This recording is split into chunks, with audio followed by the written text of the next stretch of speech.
Welcome again, everyone, to another edition of the SERMAPod. This is the podcast for the Sports and Entertainment Risk Management Alliance. I am the founder and CEO of SERMA, Rich Lenkov. I'm also host of the SERMAPod, and today we have a very special guest on some very breaking news. The LIV PGA merger. Is it really a merger? We'll get into that in a little while with our very special guest, Gerald Maatman from Duane Morris. Jerry is chair of Duane Morris's Workplace Class Action Group.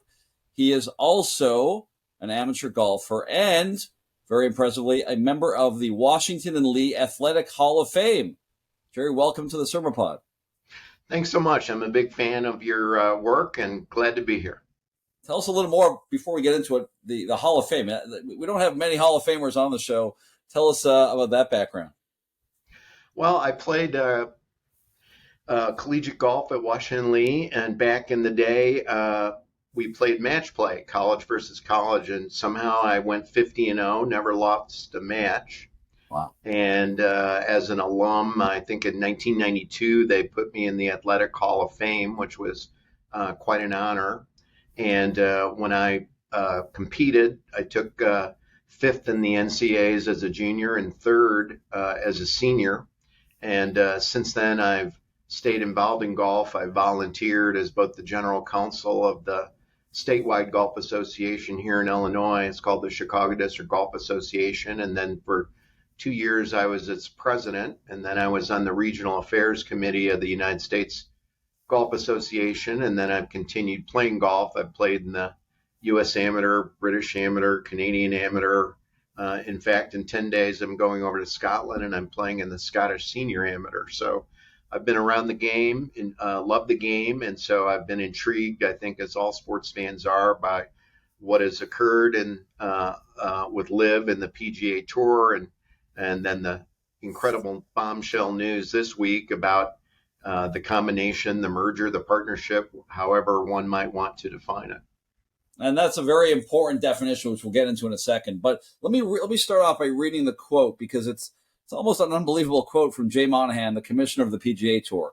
He described the agreement almost as intended to eliminate a competition. He said, this is quote, "I felt very good about the changes we've made and the position that we were in. But ultimately, to take the competitor off the board, to have them exist as a partner, not an owner, and for us to be able to continue the direction going forward." Now, saying out loud that you are looking to take a competitor off the board, isn't that per se a violation of federal antitrust laws? Well, you can't unring the bell. It's an admission. He said it, and I'm sure it's going to come back in print in future legal pleadings or in the Department of Justice review for antitrust reasons as to whether or not this combination can occur. And he's a lawyer. He's an intelligent man. One presumes he knows what he's doing, but that's something I probably would not have said if I was in his position. If one of the things I was worried about is getting the stamp of approval from the Department of Justice to allow this combination to move forward. That's a problematic statement. So, Jerry, just to give our listeners and our viewers some context, and I'm sure there's no one out there who hasn't heard of this story, because it's not only the biggest story really in golf in many years, it's almost one of the biggest sports stories in many years. And that's because these two entities, the PGA and LIV, were really at odds. When I say at odds, it wasn't just your normal friendly rivalry. This was, litigation, of course. They sued each other for violation of antitrust laws, and they were really at odds, right? And part of this was wrapped up with the idea that they were, LIV was an upstart stealing, according to PGA golfers, by throwing a lot of money at them from the PGA Tour. And there's also this element of the allegation that LIV is getting a lot of their funding from Saudi Arabia. That part's not an allegation. That's true. But the allegation is that a lot of that Saudi money and investment is tied up with terrorist activities. A lot of the 9/11 families are very upset with this. So with that backdrop, why was this such an earthquake in sports just a couple of days ago? Well, I followed the lawsuit day by day, and obviously most of it were public record filings. And there was the Court of Public Opinion looking at the lawsuit, and it was pretty clear that PGA leadership said things like, this case will never be resolved. We're never going to settle. This is a fight to the finish. we're never going to get in bed with LIV and Greg Norman, and it is pure sports washing by the Saudi government and using golf as a tool to an end, and lining up support of people in Congress, lining up support of the 9/11 families and organizations. And it was as much an emotional and moral issue as it was a legal issue. And one would have to conclude until this week that they were on a collision course for a trial. And most people looking at it thought the PGA Tour was winning most of the legal arguments. And then lo and behold, there's this announcement. And so I think it took people by surprise, because it seemed so clear that the PGA Tour had a view of the world and what they wanted to do, and went so far as to say to its members, the professional golfers, don't abandon ship, don't accept the money from LIV, stay with us, and we're going to triumph. And so it makes sense now why, when Jay Monahan announced this to the players at the Canadian Open in Toronto, that to a person, most of the PGA Tour professionals were up in arms and upset and felt betrayed about this head-snapping pivot by the PGA Tour to, as described by some of them, get in bed with the Saudis and LIV, and to lock arms going forward. And so, the statement you read from Jay Monahan, and, is this good for competition when the Department of Justice is looking at it? Or is this a monopolistic entity that just eliminated the one competitor that was peddling an opportunity for professional golfers to earn a living and playing events on an alternative tour? And two tours turned into one tour, and the devil's in the details, and we don't know what the financial arrangements are. But, there are as many unanswered questions as there are hardly any answered questions. So Sure. There's a lot of, maybe this is mile marker one of a marathon that's about to be run, and a lot more is going to happen in the coming months, I would think. Yeah, Jerry, let's get into some of those questions, because I listened very intently to the interview between, I think it was on Squawk Box with Monahan and the leader of PIF, and what he said, what struck me was that Monahan said that this will eliminate some of the tension that's been building up, between our organizations. But isn't that tension that he speaks of, isn't that the essence of competition? In other words, don't you want that tension if you're a consumer of golf? With no tension, there's no competition, and arguably a worse product. That tension is really a key term, I think, that he used. Well, I mean, because of this dispute, one would be hard pressed to say the PGA Tour and LIV were not uppermost in the mind of most people and in the news on a daily basis, because of the tension, the competition, the drama, the emotion, players on Twitter talking about one another and their respective tours. Now that goes away. And how do you create basically a divorce that becomes a marriage, and everybody's supposed to get along and eliminate that tension? And so it remains to be seen. Is Jay Monahan the new CEO? Is he the new commissioner? How do you treat former LIV golfers that come back? What do sponsors say who say, I don't want anything to do with it? What do players, who said, I have $1 million endorsement contracts, what happens to them? So there are going to be financial ripples in many directions that probably Jay didn't even think about when he was making this announcement on Squawk Box. Jerry, very importantly, settlement of litigation between litigants doesn't end antitrust concerns, right? I mean, explain why that. Explain that if you can. So, as we understand it, based on the press conferences, the statement was made that the lawsuit in San Francisco that started out with LIV and some LIV players for antitrust violations against the PGA Tour, that then morphed into a double lawsuit because a counterclaim was made. That case is going to be resolved, and most lawsuits like that get resolved by both parties paying their own attorney's fees, no exchange of money, and they go away. They pay their own costs. Presumably that's going to occur here. but there was an ongoing or is an ongoing Department of Justice investigation that has nothing to do with the civil litigants in terms of whether or not all of this represents a violation of antitrust laws. The Department of Justice has jurisdiction to do this. And so imagine a brush fire, and now let's pour some gasoline on it and ignite it. And so now the DOJ is going to look at, is the combination, merger, partnership, however one would attach a label to it, to eliminate LIV as an alternative tour and to merge those tours. Is that good for competition, or is that indicative of a monopoly that just swallowed its sole competitor and now will be able to dictate the sort of terms that brought the PGA players who had abandoned the tour and gone to LIV to say all these rules and regulations about how I may earn a living constitute abuse of a monopoly and violate our antitrust laws. And as the laws are set up, there's going to be a review procedure, or can be a review procedure, to allow this combination. The closest analog in the last 2 years would be JetBlue and American Airlines announcing that they wanted to combine, and the Department of Justice reviewing it and saying, no, it would violate antitrust laws. And so just because LIV and the PGA Tour said we're going to settle our lawsuit, Uncle Sam still has a say in the matter in terms of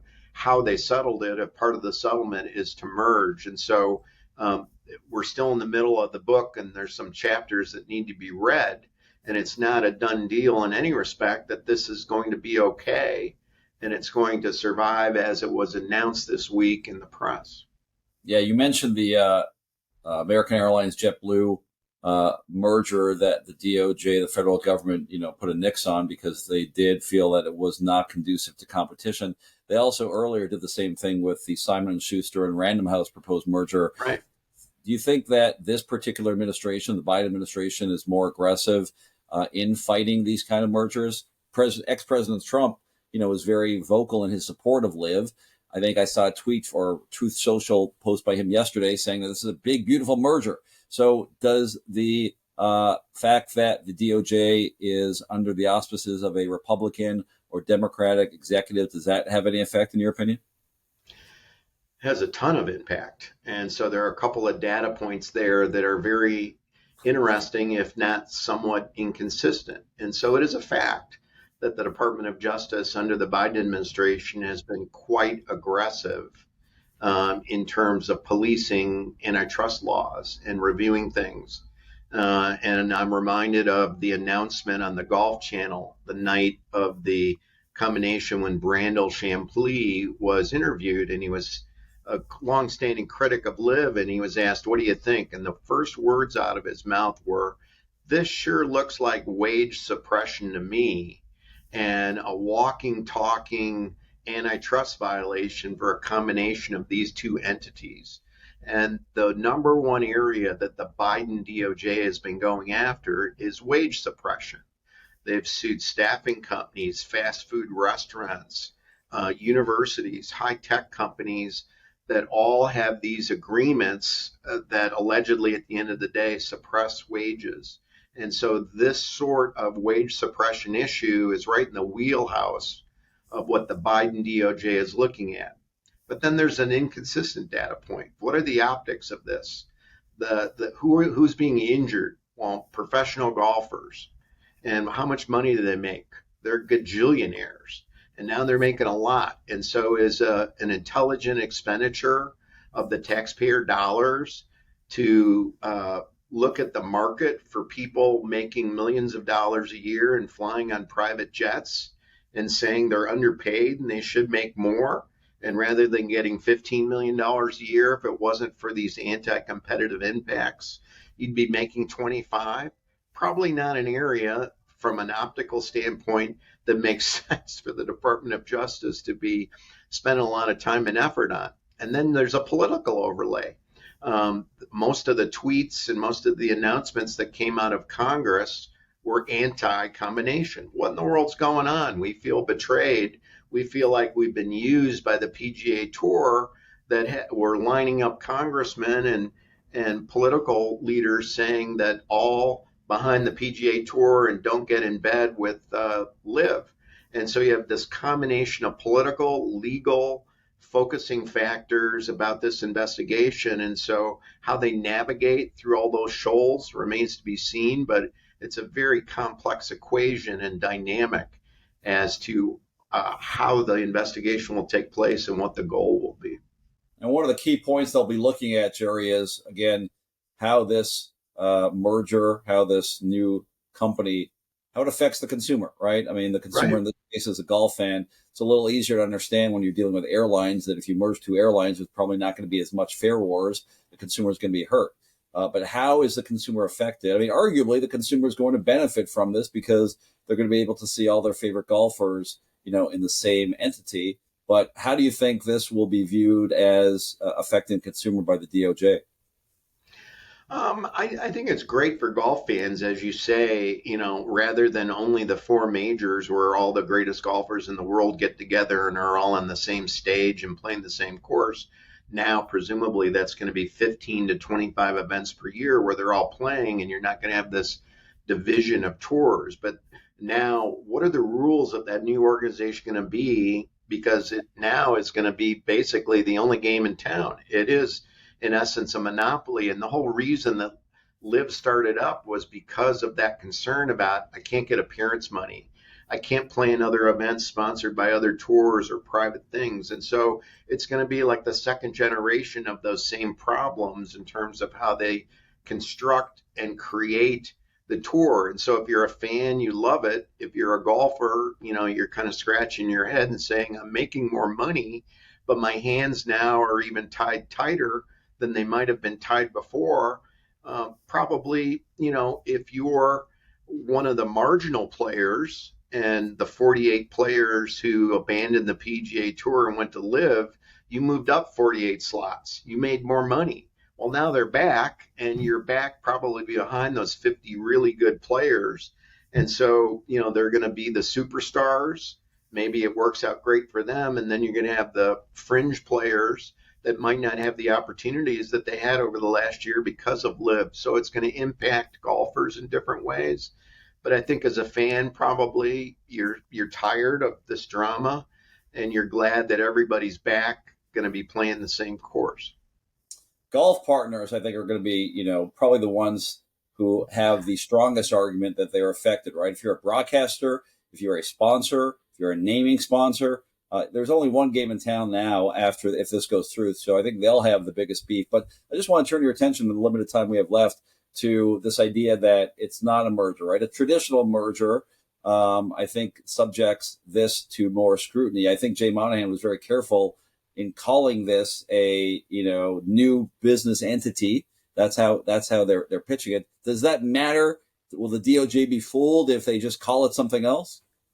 I don't think labels are as important as the actual reality of what the relationship is. And the Department of Justice will look behind the label. And so simply coming up with a creative label for antitrust purposes isn't going to shield the organization from the investigation. And so I think we don't know, or at least it hasn't been reported publicly, exactly what that structure will look like. But it will be very interesting to see as to who has the decision-making power and whether or not it's divided among various parties, or if there is someone in charge. In the world in which we live, typically those who fund it, those who pay for it, tend to have the power to make the decisions. So it'll be interesting to see. Now, Jerry, it's expected that the PGA would argue in response to an antitrust or a continued antitrust investigation after this news, is that their business would be adversely affected if they weren't able to merge, right? In my understanding is that typically works better if you're like a business that's on the verge of bankruptcy. PGA is not on the verge of bankruptcy. Arguably, they were losing money as a result of the competition. But how do you think that argument would play as a defense to the DOJ? I don't think that argument has a lot of weight, let alone merit. And it's such a common sense argument that let the consumer decide who has the better product, LIV or PGA Tour. And I think that the issue is more about, is this good for competition, than it is about the label. And I think it's a very, very tough argument. And it raises the whole issue of the baseball antitrust exemption and professional sports and how they operate. And you have the antitrust law here, and those market forces don't seem to impact a sports league the way it does in private business. You know, one of the arguments was that the LIV market was a fiction, that it really wasn't a competitor, that it was a government with an unlimited pot of money behind it that didn't have to respond to market forces, that the typical Darwinism of the economy really doesn't apply to an entity that's got $500 billion in its bank account. And so how that plays out, and whether or not that LIV money or Saudi Arabian money now backs the PGA Tour, and how it impacts its decision making and its rules for its members, you know, still needs to be played out. It's a very, very difficult issue. And I think that antitrust compliance and getting through the process is going to be more difficult than it's being made out over the last 48 hours in press conferences. Jerry, last question. In addition to LIV and the PGA, the DP World Tour is also part of this new entity. That's, of course, that's the European Golf Tour. How do you think that that will be looked at by Europe? Do they look at the alleged, monopolies the same way the federal government here does? They look at it differently, but in essence, it's kind of the same test of reasonableness, and is it good for competition? But I would say that's secondary, because the main game in town is in the United States. And so they may well be taking a wait and see attitude. Certainly there are other tours. There's a tour in Africa. There's a tour in South America. There's an Asian tour in Japan and in Korea. But the best golfers in the world always had been on the PGA Tour, and that was the main tour, sort of the major leagues there, but it funneled up into. And so the issue is, does the African, South American, and Japan tour represent viable competition? And they're really not viable, because the purses are so tiny and the competition is so limited as compared to what happens on the PGA Tour. Jerry, greatest golf shot you've ever made? Hole in one on the 9th hole at LA Country Club, which is the site of where the U.S. Open is next week, a 3-iron from 210 yards.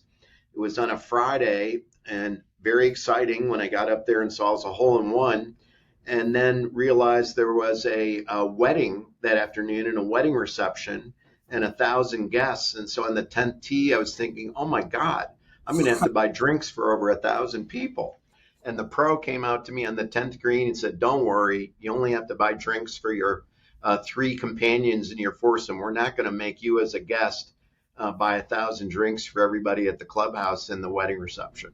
Wow, you got off easy, but great shot. I got off very easy, very easy. Where's that ball right now? It is on the mantle in my home office. Wow, along with many other awards and accolades. Jerry Maatman from Duane Morris, thank you so much. The Twitter handle, very interesting Twitter content, is at G_MAATMAN. Jerry, thank you so much for joining us on the SERMAPod. Please come back and join us as this story continues to unfold. Thanks so much. It was great to be here.